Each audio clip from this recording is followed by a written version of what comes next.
Bosako kangai. Mais place moko nalingi ko préciser ezaboye.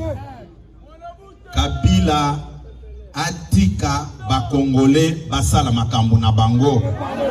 Parce que ye aza Congolais te. Mutu nyonso ayebi yango. Nalobi boye. Kabila, bien que c'est un collègue président d'un parti politique, mais nalobi qu'il laisse les Congolais traiter leurs problèmes en tant que Congolais. Va imposer Bissoye pendant 18 ans. Au moment où Azaki na nationalité congolaise T. Bolandaki Ngoimukena, un ancien membre ya parti na bango. Alobaki boye.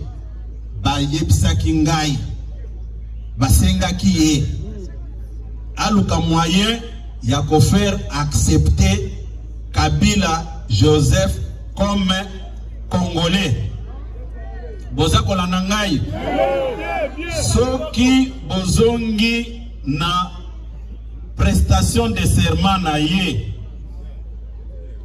Bokoyoka azakoloba kombo na ye Joseph Kabila. Kombo ya Kabange ezalaki te.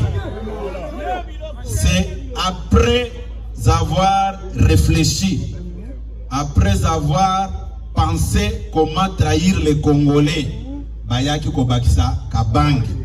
D'où par conséquent, à partir de ce soir, Nazako lancé un appel à M. Kabila de laisser les Congolais traiter leurs problèmes sans discussion, puisque nous Congolais, nous allons nous entendre un jour, contrairement que yé sujet rwandais au Bakotse la Kibiso Awa.